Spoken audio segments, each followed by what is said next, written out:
Olá, Goriano, tudo bom?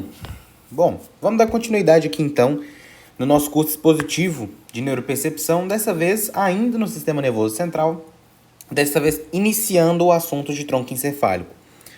O primeiro componente do tronco encefálico então vai ser o bulbo, né? Quais os componentes gerais do bulbo? Ele vai ser a segunda estrutura, né, seguindo a lógica do SNC, a primeira medula, a segunda tronco. A primeira estrutura do tronco é o bulbo. Vai dar continuidade à propagação dos impulsos, né, da medula até o telencéfalo. Então, o tronco encefálico para a gente vai ser um grande receptor, né? Ele vai basicamente juntar as fibras que foram formadas na medula, tranquilo? Em camadas, né, em coisas iguais, ou seja, que carregam, por exemplo, sensibilidade ou então que carregam motricidade. Então, no bulbo, essas fibras elas vão se apresentar mais juntas ou então juntas de fato. E a composição do bulbo lembra bastante a medula espinhal. Então, se você observar na neuroanatomia, na medula a gente tinha a fissura anterior, a fissura posterior, a gente tinha o sulco lateral anterior, o lateral posterior. Aqui a gente vai seguir a mesma lógica. Então, o bulbo ele vai ser uma medula, só que melhorada, por assim dizer, né? Tanto é que, no latim, o bulbo, que é a denominação científica, né, oficial, o bulbo chama-se medula oblonga, que é, ou seja, uma medula oblonga, uma elaboração, né, um alongamento da medula, tranquilo? Então, ele vai ter essa característica de ser extremamente parecido. Quanto ao limite anatômico, inferiormente a gente tem o forame magno, certo? Que é uma estrutura do crânio, que vai propiciar, né? É o limite que a gente usa, uma vez que são tão parecidas essas estruturas, que se você não estabelecer um limite, você não consegue ver, de fato, uma divisão entre um e outro.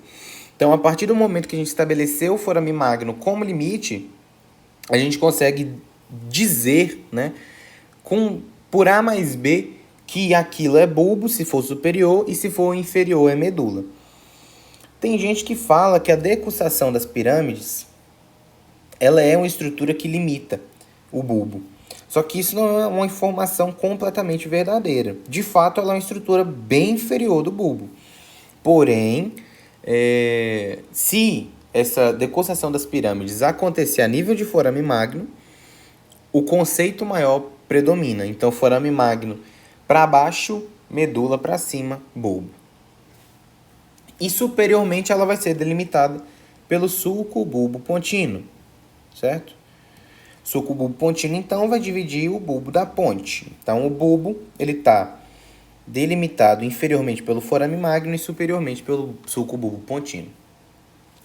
Dentro do bulbo, a gente tem essa continuidade, né, com as estruturas medulares, e ele vai ser dividido entre parte fechada e parte aberta. A parte fechada vai ser aquela parte do bulbo que encontra-se em contiguidade com o canal central da medula. Como assim? Se vocês observarem aqui, ó, nesse corte, eu tenho uma parte, isso aqui é meu bulbo, certo? Eu tenho uma parte do bulbo, mudar de cor, que ele está em contiguidade com o canal central. Então, se você observar, ó, o canal central ele vem vindo aqui.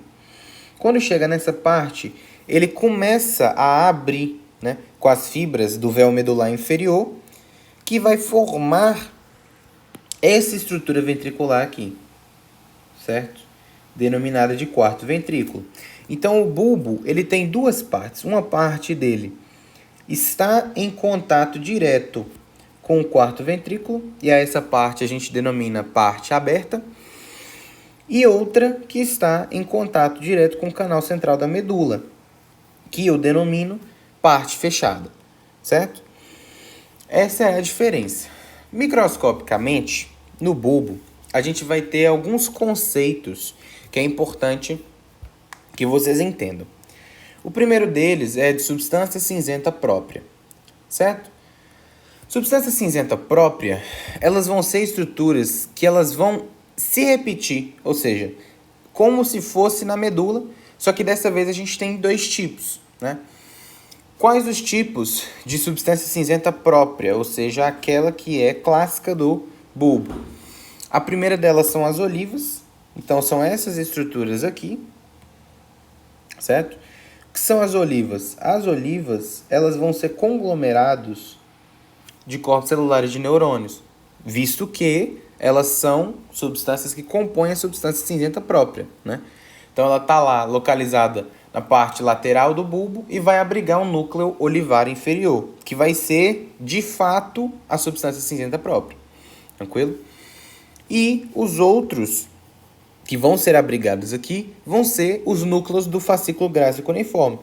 Então, se você observar, existe, né, as estruturas específicas do núcleo grácil cuneiforme quando a gente pensa no bulbo. Como ele está na parte posterior, né, aqui há uma visão anterior, na vista posterior a gente vai observar os núcleos grácil cuneiforme nessa visão. Então eu tenho o fascículo grácil, o fascículo cuneiforme, e quando chega, né, na visão neuroanatômica, eu tenho duas protuberâncias, né, seguindo esses fascículos, em contiguidade com a medula. Então, o primeiro deles é o tubérculo grácil, o segundo é o tubérculo cuneiforme. O que são esses tubérculos? Vão ser neles que eu vou ter o próximo neurônio. Vocês lembram quando eu falei na última aula que a via motora ela tinha dois neurônios? Então, eu tinha um primeiro neurônio que saía, né, da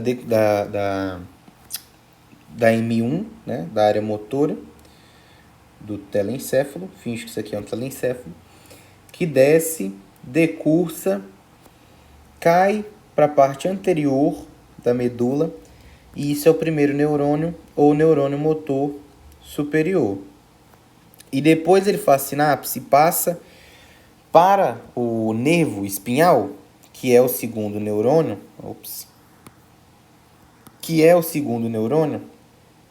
ou neurônio motor inferior. Na via sensitiva, a gente vai apresentar uma diferença quanto a isso. Qual que é essa diferença? A via sensitiva, deixa eu pegar esse quadro aqui. A via sensitiva, né, então, retomando, eu tenho aqui o telencéfalo, minha área motora primária. Eu desço dela, decurso na decursação da pirâmide, vou colocar uma pirâmide aqui.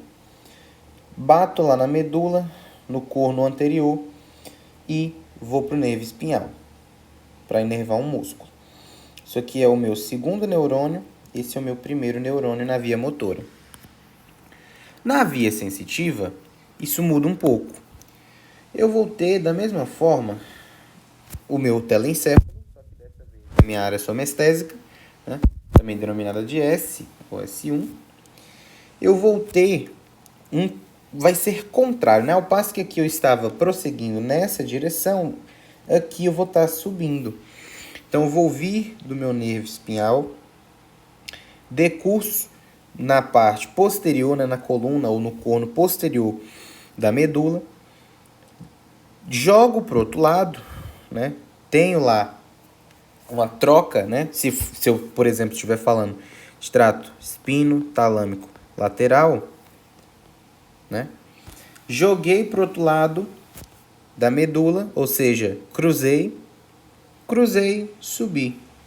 Subi cruzado pelo trato espino-talâmico lateral. Lá no tálamo, eu faço sinapse de novo para eu cair na área somestésica daquele lado, certo?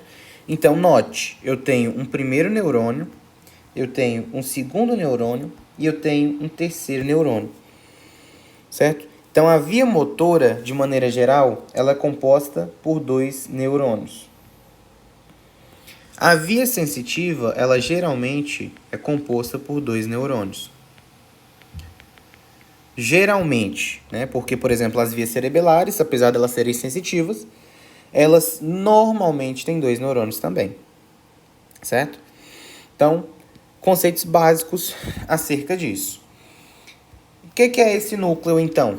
Esse núcleo vai ser onde eu vou ter, né, uma ligação final, é onde eu tenho as minhas fibras aqui, ó, do fascículo grácil cuneiforme, para que eu consiga mandar isso para o tálamo.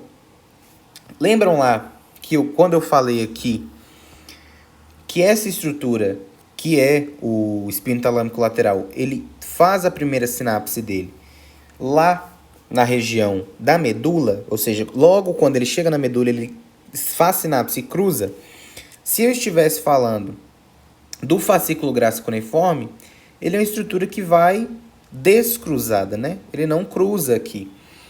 Então, como ele faz transmissão direta, ele chega na medula, vamos supor que aqui é a medula, ele chega na medula do mesmo lado, pelo nervo espinhal, e já sobe, sem fazer sinapse. Quando chega no bulbo, vou colocar aqui um triângulo para representar o bulbo, lá no núcleo grácil e no núcleo cuneiforme, ele faz a primeira sinapse dele. Então, essa lógica muda, né? Eu vou ter um primeiro neurônio que carrega desde o nervo espinhal até o núcleo grácil cuneiforme, um segundo que carrega do núcleo grácil cuneiforme para o tálamo, né, lá no diencéfalo, e outro terceiro, que também são 3 neurônios, que carrega direto para a área somestésica lá no córtex, né, no cérebro ou no telencéfalo. São todos sinônimos. Tranquilo? Então é isso que é o núcleo, os núcleos, na verdade, né, grácil e cuneiforme. Beleza.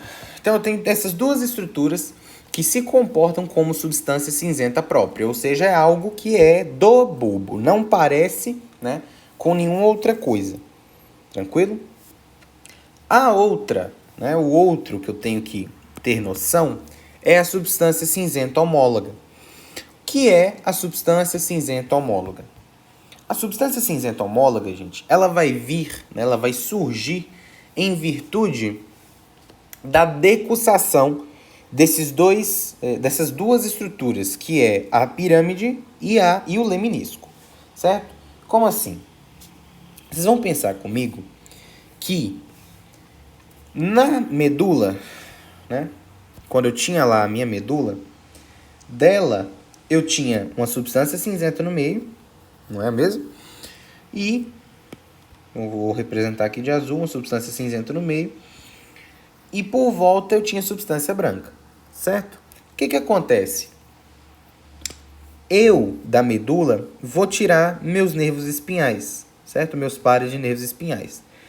Que eles vão fazer uma sinapse na substância cinzenta que está lá no interior e vão, por meio de substância branca, ser jogados para algum lugar, ou seja, uma fibra de condução. Substância branca é aquela que conduz impulso. Às vezes, né, se eu for, por exemplo, um nervo espinhal, uma raiz dorsal, eu tenho um gânglio, que é um acumulado, né, um acúmulo, uma massa de corpos celulares de neurônio, que está fora do sistema nervoso central, ou seja, fora da medula. Quando eu estou na topografia do tronco encefálico, eu já não estou mais na medula.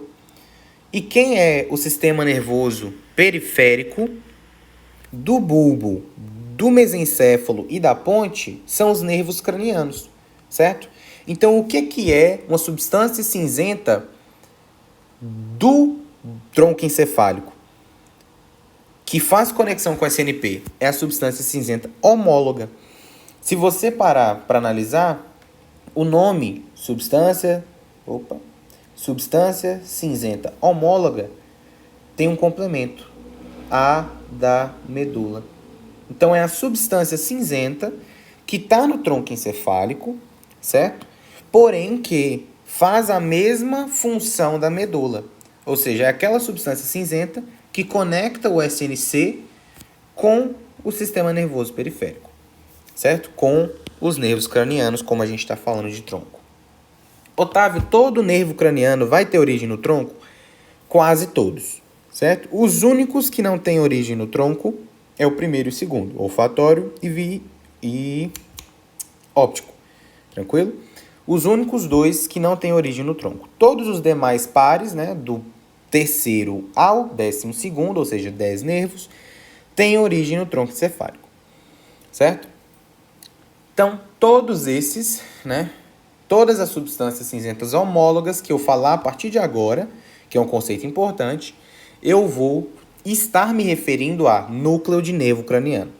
Ao passo que a medula ela servia para ser núcleo de nervo espinhal, o tronco encefálico, com essa substância cinzenta homóloga, vai servir para ser núcleo de nervo craniano. Tranquilo? Quais os conceitos importantes que eu tenho aqui? Certo? Os conceitos importantes são decussação. Que vocês têm que entender. O que é decussação? Decussação não é nada mais do que cruzamento. Certo? Então vamos aqui, ó. Como é que essa substância homóloga do bulbo ela é formada? Vocês estão percebendo que essa estrutura aqui, ó, essa que está no meio, na verdade, essa aqui, ela parece a da medula? Eu não tenho um corno anterior, eu não tenho um corno lateral e um posterior? Parece muito a da medula. Por quê? Porque o bulbo ela é uma estrutura que ele tem a maior parecência, né, por assim dizer, ele se parece muito mais com a medula do que com o sistema nervoso central superior, né, suprassegmentar. O que acontece então? Eu tinha lá o trato córtico espinhal que veio lá da área motora de M1 e desceu. Chegando aqui, ó, nessa topografia, ele vai fazer a decussação na topografia das pirâmides, certo? Isso aqui a gente está falando de bulbo. Ele vai cruzar. O que é uma decussação? É um cruzamento, certo? É um cruzamento. Então, o que aconteceu aqui? Cruzei e desci, certo? Cruzei e desci. Então, a decussação é um estilo de cruzamento que faz isso, certo? Um X. E quando você ouvir comissura, ele vai fazer esse tipo de cruzamento, de um lado para o outro. Por exemplo, corpo caloso, né? Então, decussação é do tipo de cruzamento que ele vai fazendo isso, ele vai de um lado para o outro, enquanto ele está descendo, fazendo X, igual está acontecendo aqui na pirâmide. Uma comissura, como eu vou falar lá da comissura do corpo caloso, quando a gente chegar em telencéfalo, ele faz a comunicação entre os hemisférios cerebrais, por exemplo, certo? Então, ele manda a mensagem para lá, enquanto manda a mensagem para cá. Quando isso acontece de forma horizontal, né, por assim dizer, eu chamo de comissura. Quando isso acontece de maneira vertical, né, enquanto eu estou cruzando, eu estou descendo, chama-se decussação. Então, o que aconteceu aqui?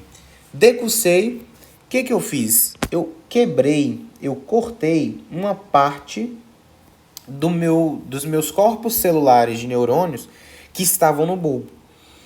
Então, eu separei essa parte aqui do corno anterior. Tá vendo? O que tinha no corno anterior, portanto, vai ser chamado de substância cinzenta homóloga. Entenderam? Conforme eu fui cortando os pedaços do H medular, eu fui formando a minha substância cinzenta homóloga.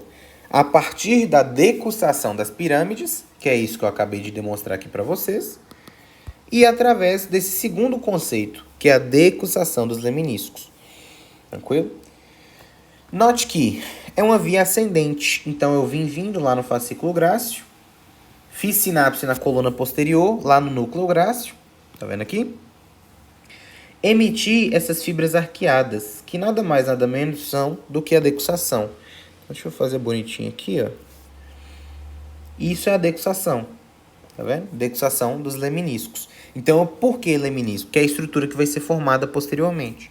Então, eu tinha aqui meu fascículo grácil, que subiu, fez sinapse lá na topografia do bulbo, no núcleo grácil. Decussou, ou seja, cruzou de um lado para o outro da medula. Então, aqui ele chegou do lado esquerdo e lá ele subiu do lado direito. Então, ele decussou, formando essa fibra arqueada, né? A gente tem as externas e a interna, aqui foi denominada interna. E aí ele subiu com outro nome, denominada de leminisco. Então, o que é decussação de leminisco? Ele é como se fosse uma decussação da pirâmide, mas que geralmente ele muda de nome. Então, antes eu tinha o meu fascículo grácil subindo. Quando ele decussa, ele toma o nome de leminisco. Certo? que ele fez aqui também? Cortou uma parte da substância cinzenta, que eu vou chamar de substância cinzenta homóloga, e passou por onde a decussação da pirâmide já tinha cortado, terminando de cortar mais ainda. Então, eu vou ter formação de substância cinzenta homóloga do mesmo jeito. E aí, cada uma dessas substâncias cinzenta homóloga vai dar origem a um nervo craniano, certo? Cada uma delas vai dar origem a um nervo craniano. Por quê? Porque é um corpo celular que tem contato lá com o telencéfalo, certo? Se for um nervo motor, por exemplo, um craniano motor, vulgo óptico, vulgo oculomotor, vulgo troclear, vulgo abducente, ou qualquer um desses, vago, todos eles vão ter origem na M1 também. E vão vir aqui fazer sinapse na substância cinzenta homóloga, ou seja, no núcleo específico daquele nervo, e formar um nervo craniano por fibra branca. Tranquilo? Então, decussação das pirâmides e decussação dos leminiscos. Você tem que lembrar disso. Dentro do tronco encefálico, no bulbo mais especificamente, isso era, que eu acabei de falar, a substância cinzenta. E a substância branca, ela vai formar várias estruturas que estão aqui, certo? Nós vamos por parte. As vias ascendentes, vamos começar por elas, certo? Beleza. O que eu tenho de via ascendente no meu tronco cefálico? Primeiro de tudo, eu tenho o leminisco medial. O que é o leminisco medial? É uma junção de fascículo grácil cuneiforme. Então, o leminisco medial, eu peguei fascículo grácil, somei com fascículo cuneiforme, para eu subir com os dois até o local de interpretação dessas informações. Então, leminisco medial, eles são, né, uma junção dos tratos proprioceptivos formados na medula, certo? Então, propriocepção consciente, tato epicrítico e sensibilidade vibratória são conduzidos pelo leminisco medial quando eu chego no tronco encefálico, certo? Então, essa é a minha primeira estrutura. Minha segunda estrutura são os tratos espinotalâmicos.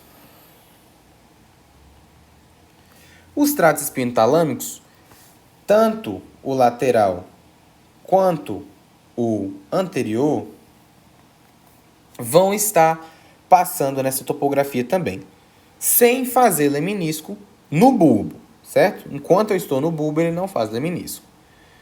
Beleza? Terceira estrutura, tratos espinocerebelares. Os tratos espinocerebelares, tanto o anterior quanto o posterior, vão estar aqui, certo? Eles vão se direcionar ao cerebelo pelo pedúnculo cerebelar inferior. Então, eles vão subir, chegar no bulbo, e os espinos cerebelares vão pegar caminho no pedúnculo cerebelar inferior para chegar no cerebelo. Se vocês observarem, as fibras do pedúnculo cerebelar vão ser essas fibras, né, que vão se direcionar ao cerebelo, ou seja, fibras brancas que vão para o cerebelo, certo? Vocês observarem, ó, esse véu da medula, ele está simbolizando, né, parte do pedúnculo. Tranquilo? Opa. Beleza. Quarta estrutura. Quarta estrutura vai ser a entrada de nervos cranianos aqui. Então, eu já vou ter origem de nervo craniano no bulbo. Qual que é o nervo craniano que eu vou estar falando aqui? Eu vou estar falando do trato espinhal do trigêmeo, certo? Do NC-V, do NC5. Qual que é a do trato espinhal? O trato espinhal, gente, se vocês observarem um corte, ele está indicando para a gente que o trigêmeo ele tem uma origem no bulbo. Se vocês observarem a bem da verdade, o trigêmeo ele é um nervo de origem pontina, né? Se vocês olharem essa imagem, dá para ver claramente que o trigêmeo é um nervo de origem pontina, Não tem dúvida sobre isso.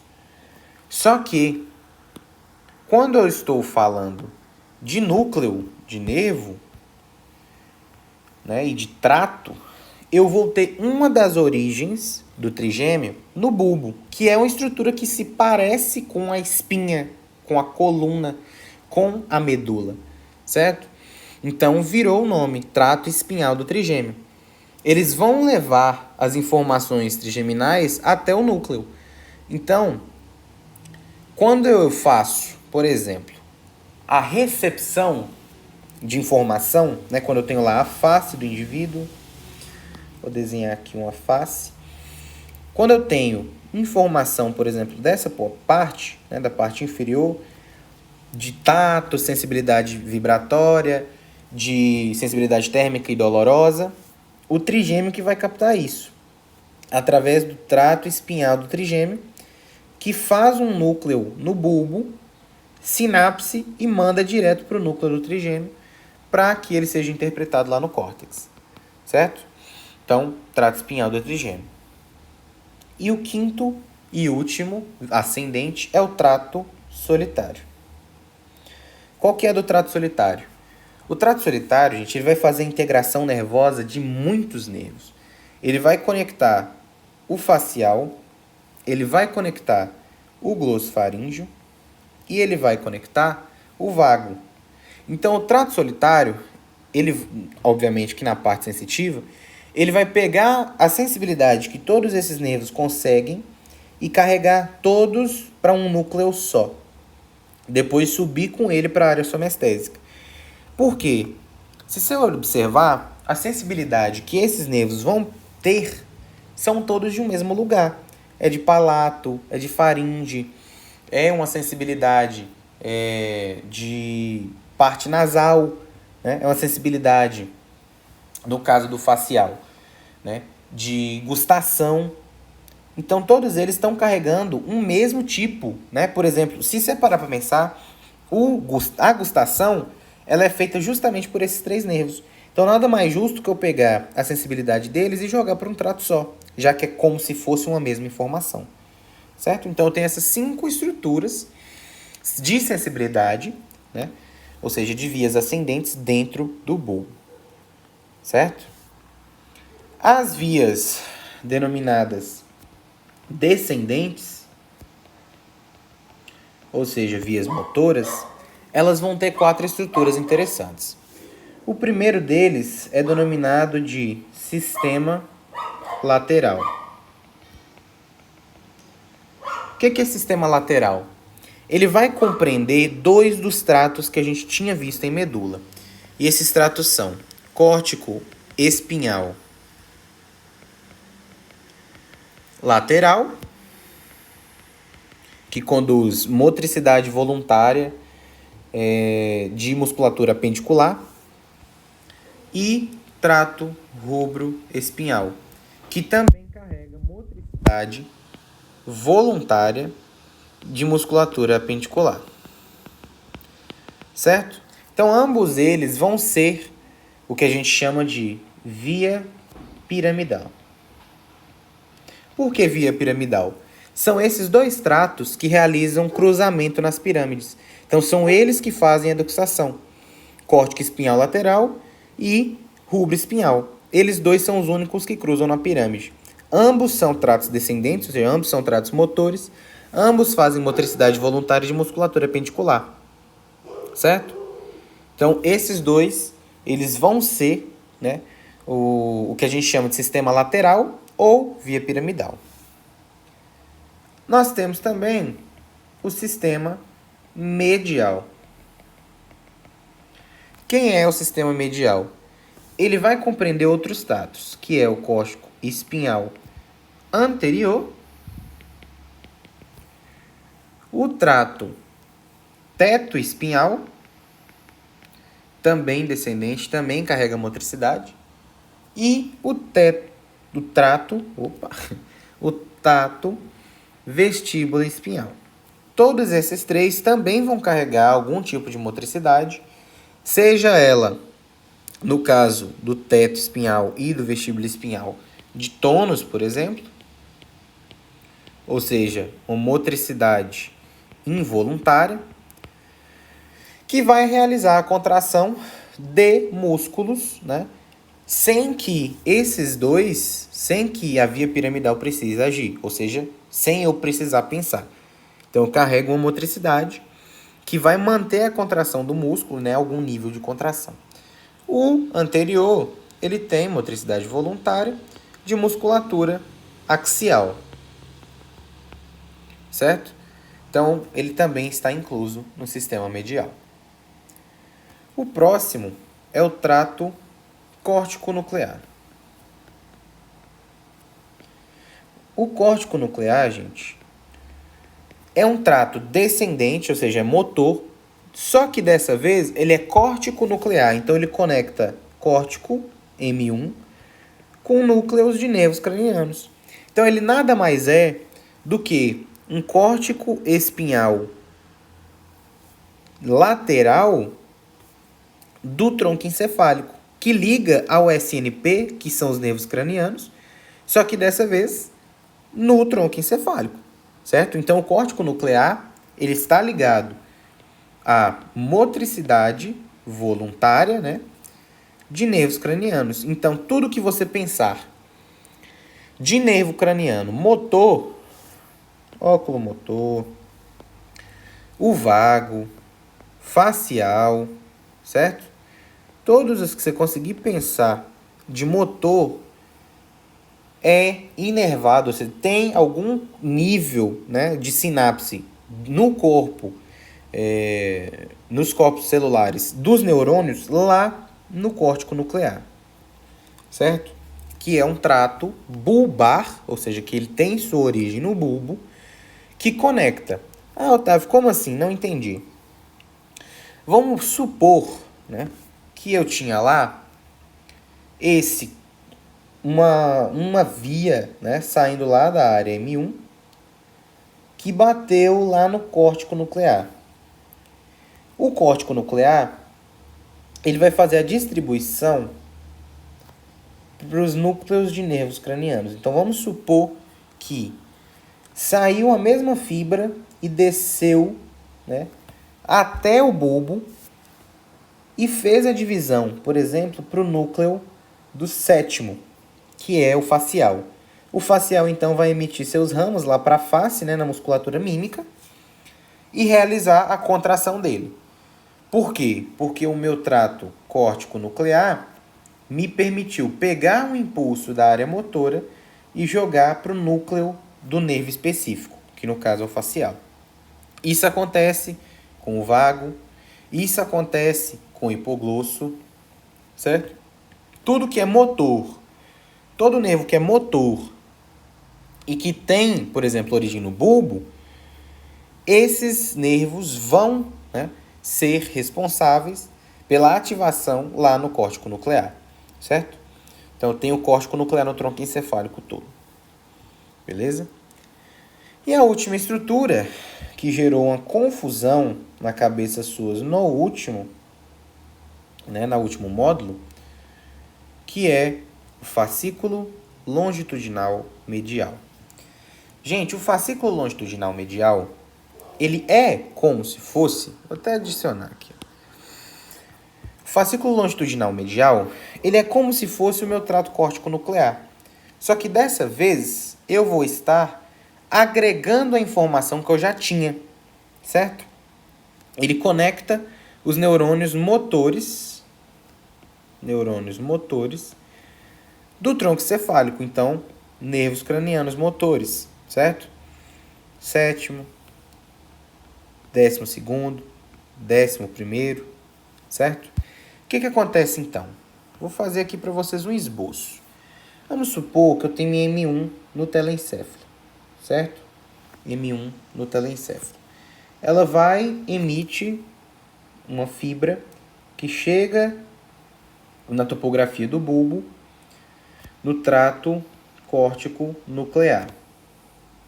O córtico nuclear, por exemplo, vai realizar uma sinapse com o núcleo do nervo craniano terceiro, ou seja, do óculo motor. O que eu vou fazer então? A partir desse momento, eu vou enviar, né, um impulso para o óculo motor movimentar. Só que antes, vou até aumentar esse trato aqui. Antes disso, eu mando isso para uma estrutura que é como se fosse um centro agregador ipsilateral, ou seja, do mesmo lado do nervo. Então, se eu estou falando aqui, eu tirei uma sensibilidade do lado direito e mandei... Deixa eu trocar isso de lugar. Tirei uma motricidade, na verdade, né, da minha M1 do lado esquerdo. Então, eu vou movimentar os meus nervos do lado direito. Certo? Esquerdo e direito. Mandei através do trato córtico nuclear para chegar na formação reticular paramediana pontina. Certo? A formação reticular paramediana pontina, ela é um centro agregador das motricidades ipsilateral, ou seja, do mesmo lado que o meu córtico nuclear me mandou.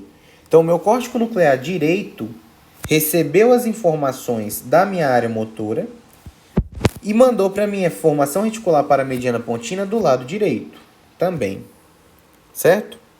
A partir disso, eu envio uma sinapse para o meu núcleo do nervo craniano terceiro do lado direito. E aí sim, eu vou enviar as fibras que correspondem às fibras do óculo motor até o meu olho. Tranquilo?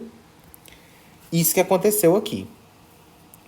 Só que, se você parar para pensar, para eu fazer um olhar conjugado, por exemplo, qualquer coisa conjugada, qualquer movimento conjugado, abrir a boca, eu preciso abrir a boca do mesmo jeito do lado direito e do esquerdo, porque eu tenho duas mandíbulas, eu tenho dois nervos faciais, eu tenho dois trigêmeos, né? Tudo é conjugado, né, do ponto de vista da boca. Portanto, eu tenho dois hipoglossos, vou movimentar a língua, eu tenho que fazer a mesma coisa de um lado e de outro. No caso do olho, é mais lógico, porque a gente tem dois olhos. Então, eu tenho que olhar com os dois na mesma direção para eu conseguir fazer um olhar conjugado, para eu conseguir ter a visão binocular, ou dos dois olhos. O que eu tenho que fazer, então? Eu puxo o meu olho direito, por exemplo, deslocando ele lateralmente, enquanto o meu olho esquerdo ele vai ser deslocado medialmente, certo? Vamos supor que esse paciente, então, essa pessoa, foi fazer um olhar para a esquerda. No meu olho direito, eu vou ter isso, porque quem olha medialmente é o reto medial que está conectado pelo óculo motor. Então, isso aqui aconteceu, toda essa cascata de formação M1, córtico nuclear, formação reticular paramediana pontina, núcleo do terceiro e fibras do terceiro até chegar no olho, certo? Deslocando esse olho, por exemplo, medialmente.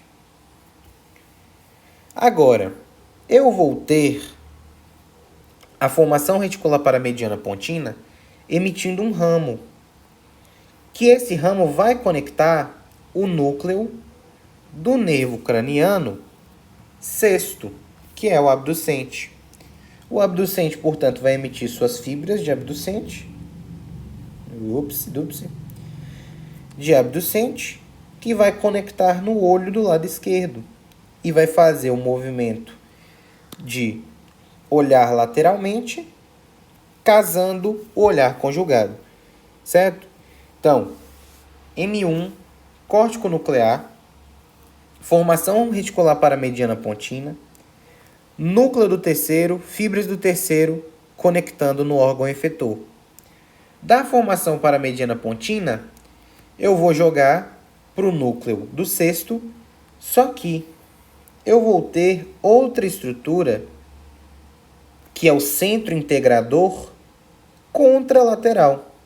Quem é o centro integrador contralateral? O fascículo longitudinal medial, certo? Então, tudo que troca de lado e envolve motricidade de nervo craniano, eu passo pelo fascículo longitudinal medial, certo? Certo.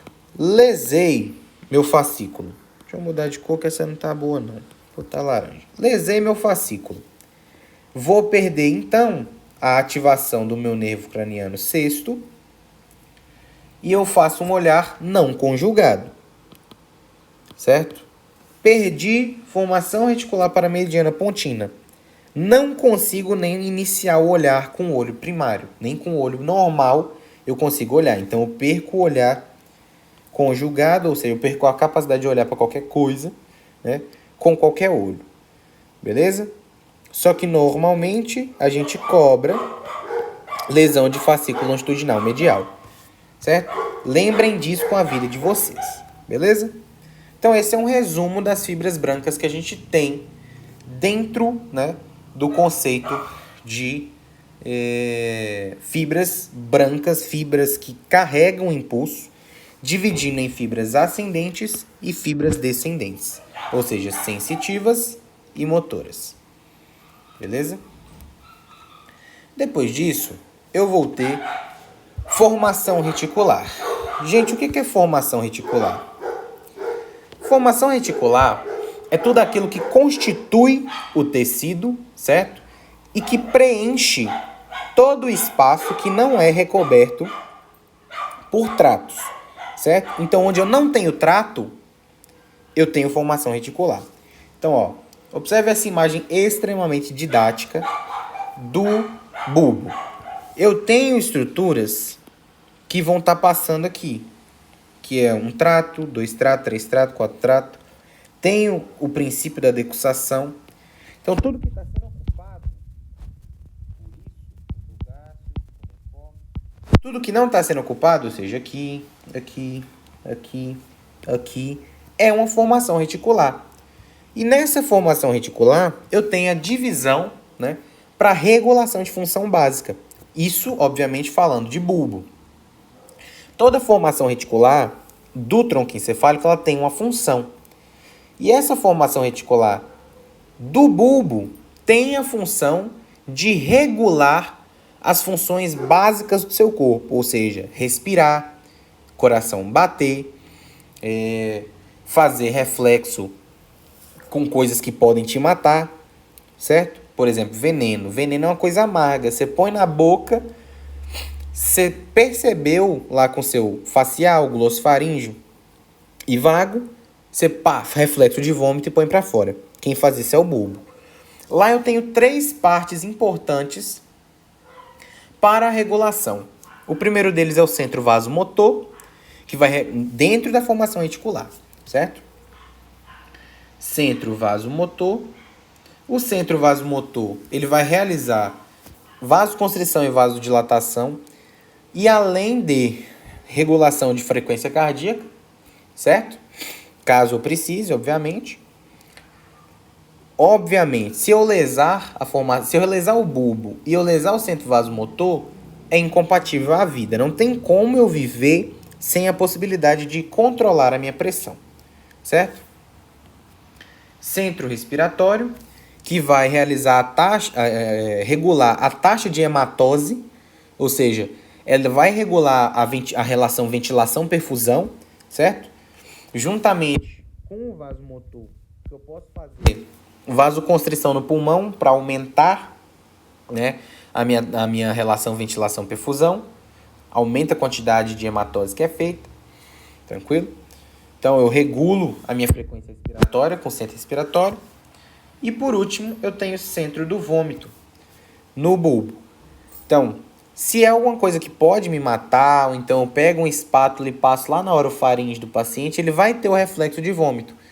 E onde é integrado essas informações, ou seja, onde eu chego com uma aferência do meu nervo craniano, por exemplo, glossofaríngeo, de que eu estou irritando a área do palato, a área da orofaringe, e eu faço um movimento, por exemplo, com o vago, quem vai fazer essa integração de função é o centro do vômito no bulbo, certo? Nervo craniano bulbar. Quem são os nervos cranianos bulbares? Eu peguei para vocês aqui e está no material marcado quais são, quais as raízes, e percebam nessa figura, primeira explicação, como eu tenho aquelas formações dentro do tronco encefálico de núcleo. Então, por exemplo, isso aqui é o nervo do trigêmeo, né, que a gente vai ver no futuro. O núcleo dele, ele é uma estrutura de aglomerado de corpos celulares dentro do tronco cefálico. Como é que chama isso? Substância cinzenta homóloga. Certo? Todo núcleo de nervo craniano é uma substância cinzenta homóloga. Quais são os nervos cranianos do bulbo? O primeiro deles que nós vamos falar é glossofaríngeo. Opa. Pequeno pincel. Glossofaríngeo também conhecido como nono.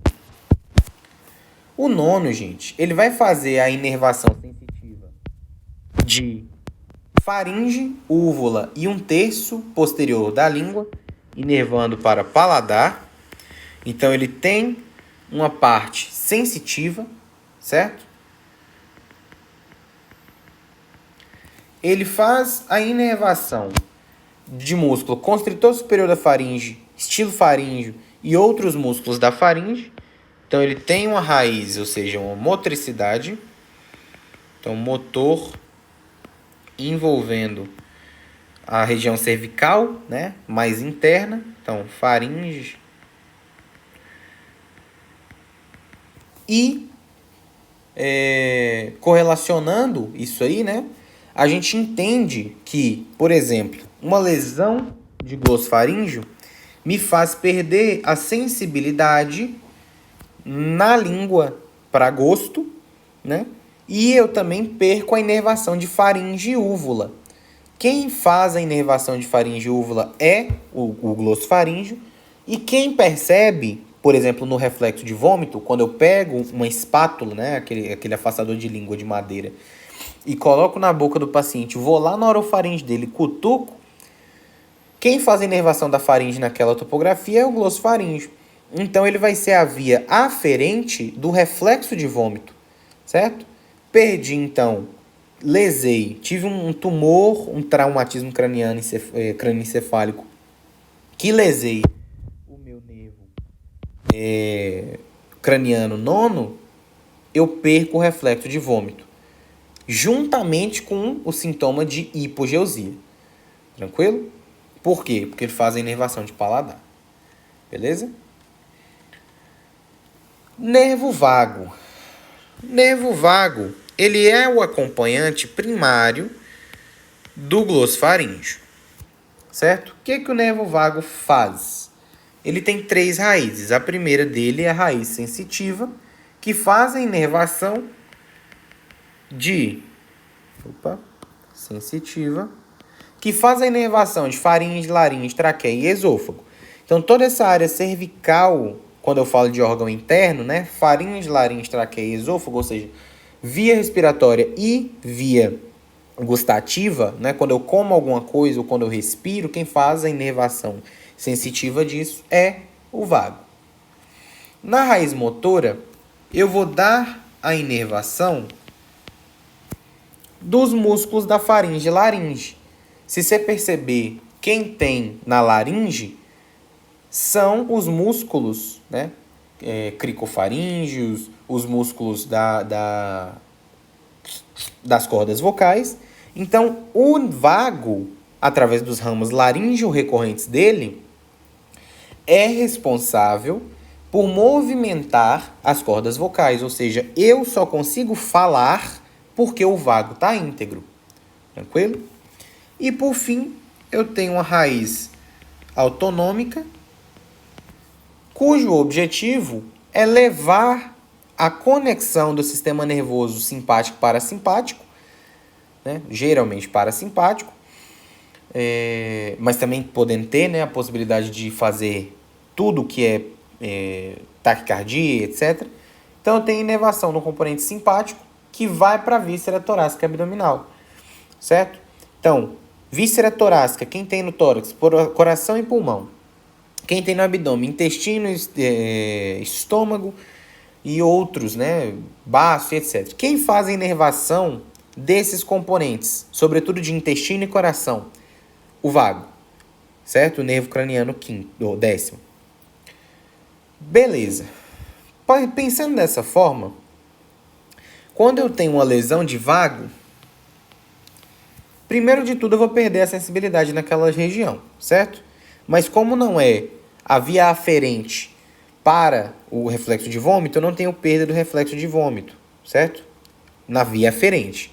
Mas eu tenho a perda do reflexo de vômito no componente motor, certo? Então, por outro motivo que eu tenho a abolição do reflexo de vômito. Outra coisa que vai apresentar junto é a disfonia, porque meus ramos laríngeo recorrentes não vão estar mais inervando as estruturas das cordas vocais. Então, o paciente que aboliu o reflexo de vômito está com disfonia, ou seja, está falando igual Lula, né? Falando com um pigarro na garganta. Quando você pensa nisso, você pensa em lesão de vago, certo? Por conta dos ramos laríngeo recorrentes. E na raiz autonômica, eu vou perder a possibilidade de controle, por exemplo, da motilidade das vísceras intestinais e vou perder também a função de aumentar a frequência cardíaca, porque quem faz isso é o vago emitindo o plexo cardíaco do vago lá na região torácica, certo? Então, o paciente que ele lesa vago é difícil, é quase incompatível com a vida também, porque esse cara não vai poder correr, né? Primeiro de tudo, ele não vai poder correr ou fazer qualquer outra atividade extenuante, porque ele não consegue aumentar a frequência cardíaca dele. Ele tem que ficar paradão, de boa, sem estressar, né? E ele vai ser rouco. Como a gente sabe, é impossível não estressar hoje em dia. Então, esse cara, o prognóstico dele é óbito, certo? Nervo acessório. Upsi. O acessório, gente, ele é um nervo exclusivamente motor. E quem que ele vai fazer a inervação? Dos músculos da cervical e alguns músculos da região de tórax superior, também conhecido como ombro, certo? Então, quem são esses músculos? Esternocleido, certo? E trapézio.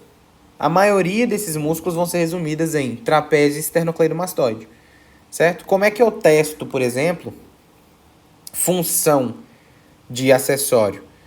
Fica claro que eu testo função de glossofaríngeo e função de vago com reflexo de vômito, por exemplo. Como é que eu testo função de acessório? Eu faço pressão, eu ponho a mão no ombro do paciente, ou então na cara dele, né? Peço ele para olhar para um lado, faço tração, né? Empurro minha mão contra a cabeça dele ou contra os ombros dele para baixo e peço ele, vira a cabeça, ou então empurra os ombros para cima. Com isso, esse paciente, se ele estiver bom, ele vai fazer a ação de empurrar, você vai sentir a força, né? Mas aí você tá lá tranquilo no ambulatório, faz esse exame de esternocleidomastoide, por exemplo, no paciente e vê que o esternocleidomastoide dele do lado direito tá fraco em comparado com o lado esquerdo. Então eu posso ter tido uma lesão nervosa de acessório que não está permitindo a inervação desse esternocleidomastoide direito. Ou eu posso ter uma mialgia, né, uma miopatia, um problema com o próprio músculo. O que é que eu faço? Segundo o raciocínio da primeira sessão, da primeira aula, é uma eletroneuromiografia, certo? Então, teste desse nervo acessório seria uma lesão dele, por exemplo, daria o sintoma de paresia, né, de trapézio esternocleido, que vai ser testado dessa forma. Tranquilo? E por último, o último nervo é o hipoglosso. O que o hipoglosso faz?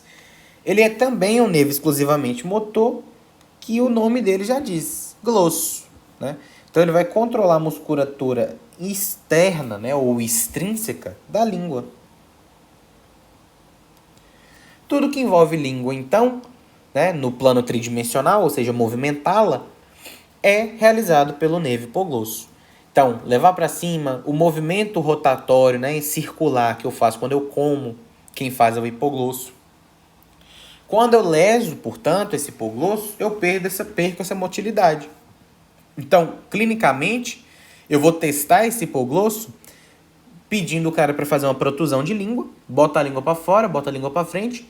Quando ele faz, a língua desloca para o lado ipsilateral da lesão. Ou seja, desloca para o lado lesado. Tranquilo? Então, na paralisia de língua, eu tenho essa característica. O hipoglosso está lesado, tenho desvio da língua para o lado lesado. Tranquilo? Gente, dica para vocês. Quando se trata de nervo craniano, tem a divisão que é chamada de 4, 4, 2. O que é isso? 4 nervos do bulbo, 4 nervos da ponte e 2 nervos do mesencéfalo. Casa com o que a gente aprendeu? Casa. Nono, décimo, 11º e 12º são do bulbo. Tranquilo? Lembre-se sempre disso.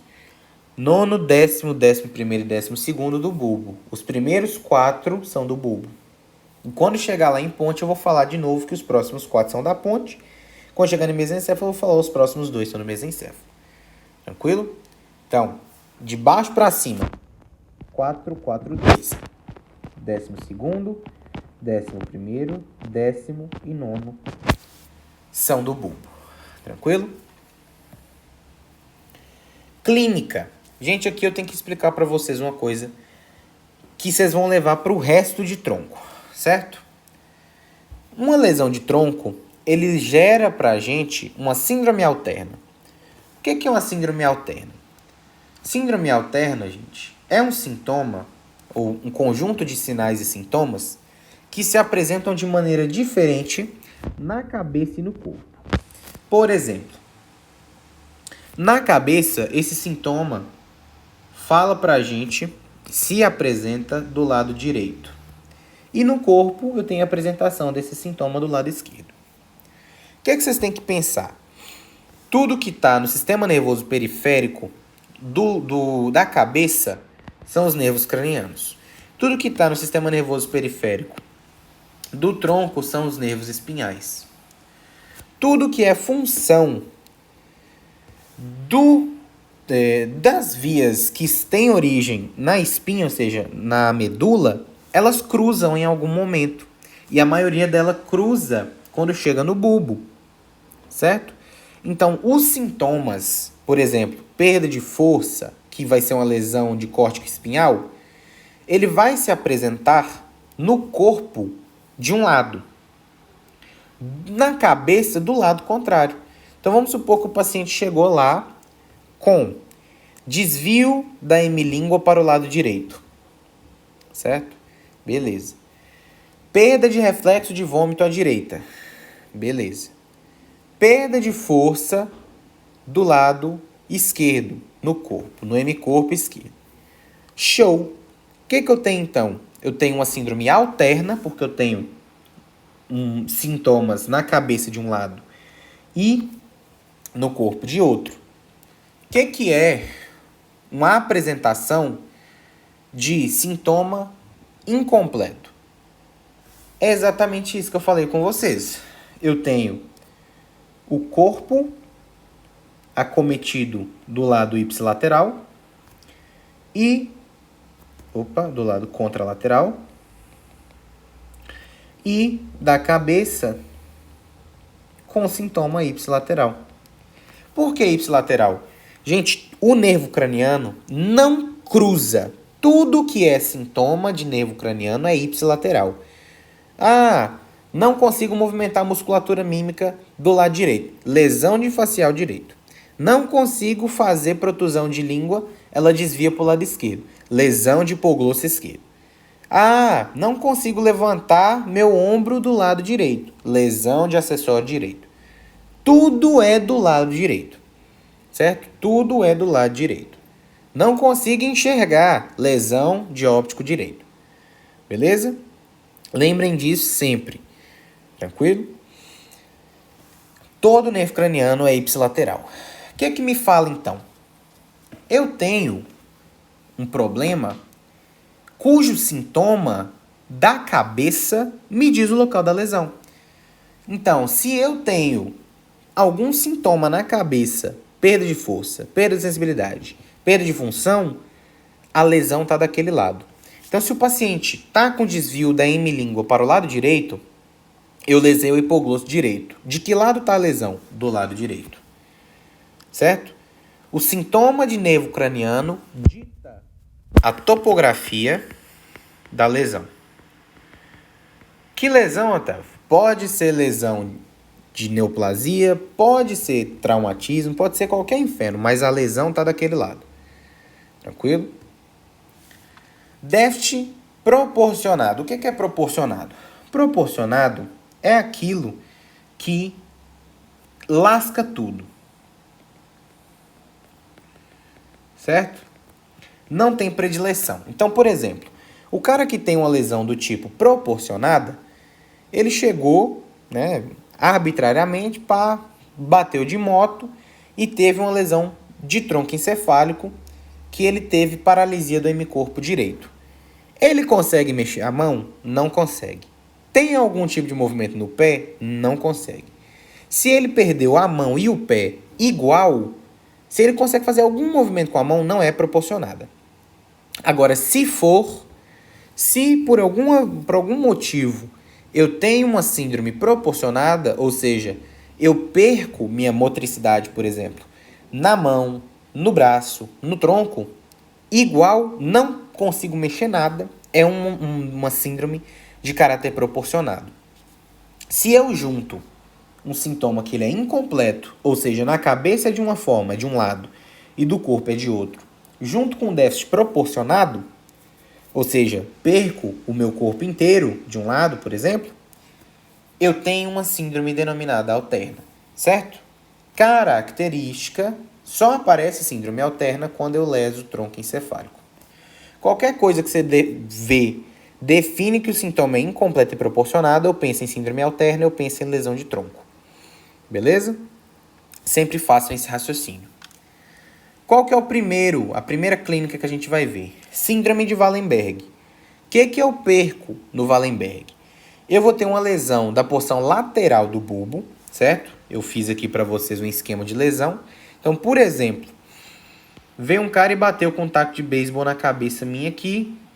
O meu tronco foi lesado, né? Bateu na região cervical, aí o tronco foi e bateu, né? Na parte onde teve o impacto e lesei. Então, por exemplo, um TCE. Ou eu tenho um tumor nessa região. Ou o que é mais comum de todos, né? Na síndrome de Wallenberg.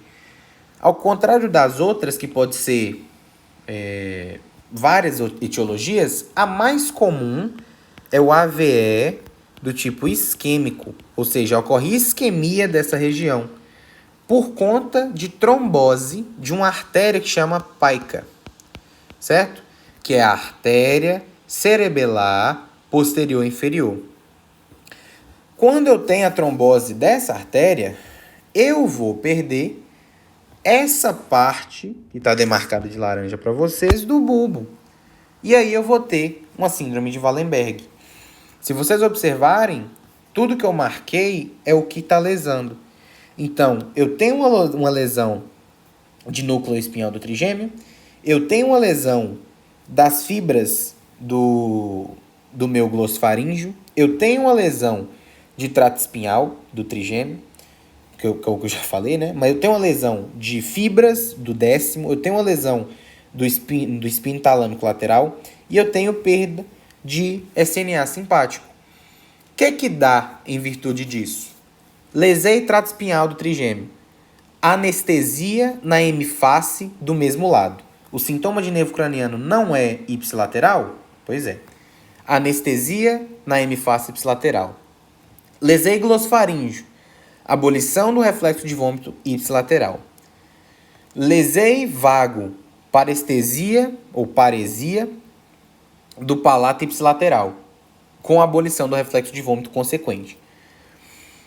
Trato espino-talâmico lateral, anestesia e parestesia no hemicorpo contralateral. Por quê? É no corpo, o sintoma é alternado, certo?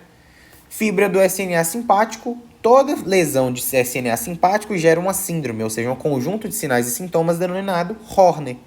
Então, faz síndrome de Horner na hemiface ipsilateral, certo? O que é síndrome de Horner? Como é que ela vai aparecer pra gente? No caso da síndrome de Wallenberg. Semiptose palpebral, miose, enoftalmia e anidrose. Então, o olho do cara vai estar... a pupila vai estar torando, fechadinha, porque está exacerbando o parasimpático. Anidrose, porque eu não consigo suar, certo? Porque quem faz suar, que é o simpático, que não está funcionando. Enoftalmia, que é uma protusão, né, do olho.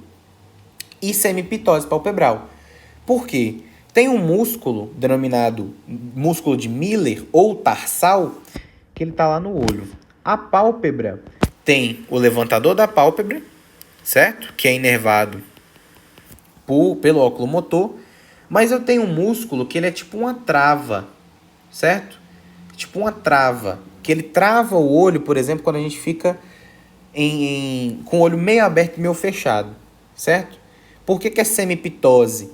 Que o olho fica travado nessa posição de meio aberto e meio fechado, certo? Semiptose palpebral, também chamado de semiptose de Miller, porque lesou o simpático, que era ele que controla o músculo de Miller ou o músculo tarsal. Tranquilo?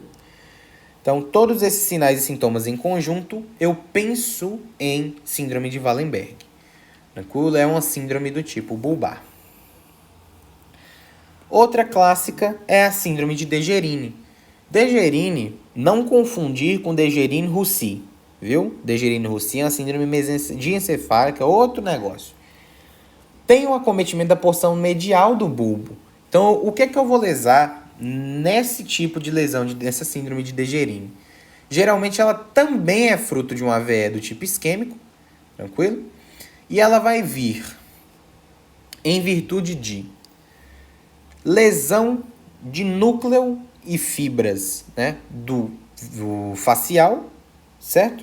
Ou do facial, do hipoglosso. Então, se você observar aqui, tem uma lesão de hipoglosso clara, né? Se eu peguei essa parte da pirâmide e lesei o primeiro nervo que está saindo perto da pirâmide, eu estou lesando o hipoglosso. Se eu observar na anatomia, né, única e exclusiva, o nervo que está saindo do lado da decusação da pirâmide, certo? Do lado das pirâmides é quem? Hipoglosso. Certo? Então, voltando lá. Lesei essa região bulbar.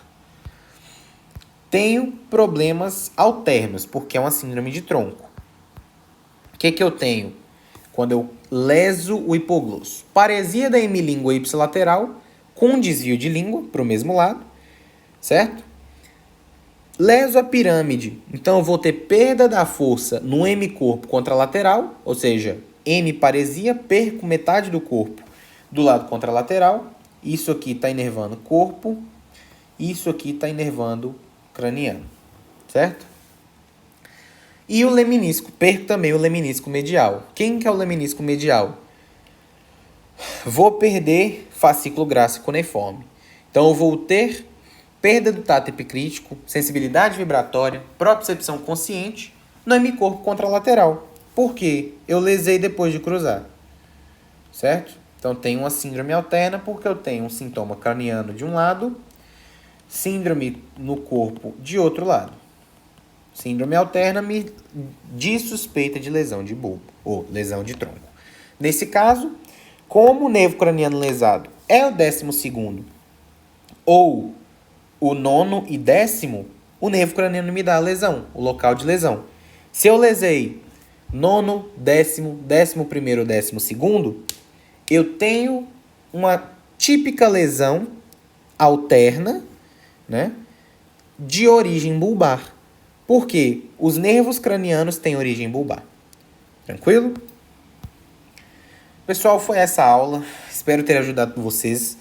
Nessa aula tem conceitos importantíssimos: déficit proporcionado, não proporcionado, déficit incompleto ou completo. Lembrem-se dessa aula. Se perdeu algum conceito, pega o material, marca, papira, não deixe de estudar, porque esses conceitos são extremamente importantes para vocês e vão carregar o módulo de neurologia seus nas costas, beleza? Não se esqueçam disso. Bons estudos. Vejo vocês na próxima.